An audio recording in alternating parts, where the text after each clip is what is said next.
खुंफुंनो गोनां दुलाराय बर' हारिमु आफादनि खुंगा 19थि बोसोरसालिया जथुमा आरो आइजो अनसाय आफादनि 17थि बोसोरारि जथुमानि लाइ खुन्थिया गायसनदों।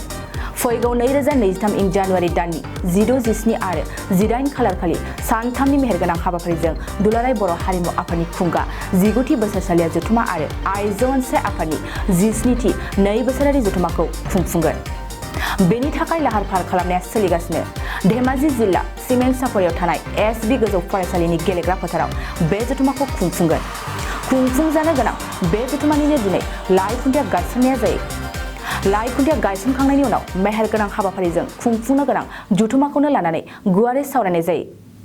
मख'नो गोनांदि लाइ खुन्थियाखौनो गायसननानै होफैदों बर' कसारी अनसाय गाव हायुङारि खुंथायनि गाहाय खुंगिरि मिहिनीश्वर बसुमतारिया।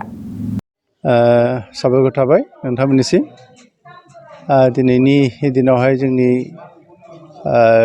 BKWSC नि चिफ मिहिनीश्वर बसुमतारी बिथांनि आखाइजों जोङो फैगौ गिबियावनो जोङो थिनानै लाखानाय गोदान बोसोर 2023 मायथाइनि 21, 22, 23 अक्ट'आव जोङो बे दुलाराय बर' हारिमु आफादनि खुंगा 19थि आरो दुलाराय बर' आइजो अनसाय आफादनि 17थि बोसोरारि जथुमाखौ खुंनो थि खालामदोंमोन। नाथायबा दिनैनि RC कमिटिनि बानजाय आफादनि मेलावहाय थि खालामनाय जाबाय। सिगांनि थि खालामनाय जिथु अक्ट' बेखौ सोलायनानै बे एखे दाननिनो जानुवारि दाननि 16, 17 आरो 18 जानुवारि बे सानथामखौ जोङो थि खालामनानै लानाय जाबाय, सायख'ना लानाय जाबाय आरो थांखिनाय जाबाय।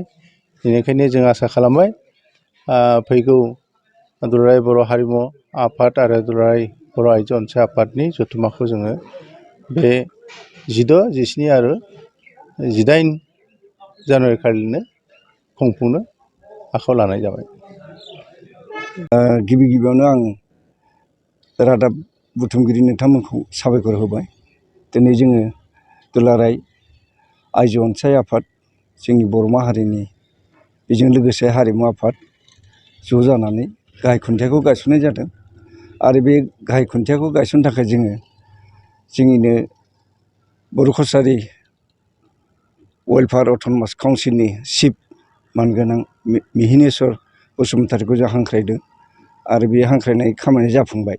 जों आसा खालायो जोंनि बर' हारिनि जिथुनाखि हारिमायारि आफाद जेरै जोंहा आइजो आफाद आरो जोंनि हारिमुजों लोगोसेनो आइजो आफादनियाव बे हारिमुवा गासिबो हाबना दंखाजोबो।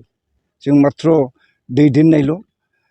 खिन्थु हारिमुजों गोजोननाय मोन्दों आरो जिथुनाखि जोंनि हारिखौ थैनायनि थांनायनि बै समाव बोखांना लाबोनाय बे आइजो आफादा, फरायसा आफादा जोंखौ दाना होदों, हारिमु आफादखौबो आइजो आफादखौबो दाना होदों।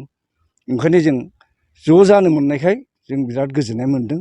आरो बेजों लोगोसे जोंनि नैबे आफादखौ दैदेनलांनो थाखाय रिसेपसन कमिटि दादों ललित चन्द्र बर' बिथांखौबो जों बिथांजों लोगोसे मावथि बयखौबो जों साबायखर होदों।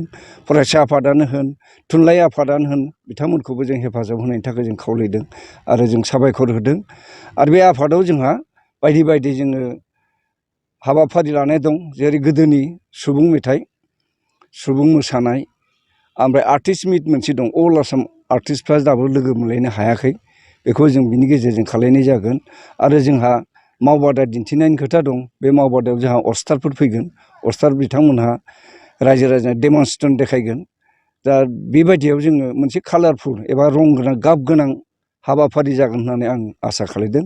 जाहाथे सोरजिगिरि आनान गसाइया जोंनि बे जानो गोनां हाबाफारिफोरखौ जाहाथे जाफुंसार होयो, बेखौनो आं आर'ज गाबनानै दुलाराय बर' हारिया जेसेबांखि जियानो थाया मानो बयबो जाहाथे खौसेयै जोंखौ हेफाजाब होयो आरो जों जयैनो थानानै जाहाथे खामानि मावलांनो हायो, बेखिनिखौनो आं आसा खालामनानै आंनि बुंनायखौ एसेयावनो थुंगे होनाय जाबाय। गोजोन्थों। बे ओनसोलनि गासैबो समाजारि आफाद जेरै दुलाराय बर' आइजो अनसाय आफाद, दुलाराय बर' फरायसा आफाद, बे ओनसोलनिनो बर' थुनलाइ आफाद हारिमु आफाद बेजों लोगोसे एक्स बिएलटि वेलफेयार ससाइटि आरो एक्स एनडिएफबि ससाइटि बिदिनो आं मुंख'स्लाबनो हायि मोननैसो आरो संगठन थाबावनो हागौ बिथांमोननिसिमबो आंनि गोसो गोरबोनि अननाय आरो सिबिनायखौ आं बावहरगोन मानो होनोबा दिनैनि फैगौ 2023 मायथाइनि जानो गोनां जि दुलाराय बर' आइजो अनसाय आफाद आरो बर' हारिमु आफादनि जानो गोनां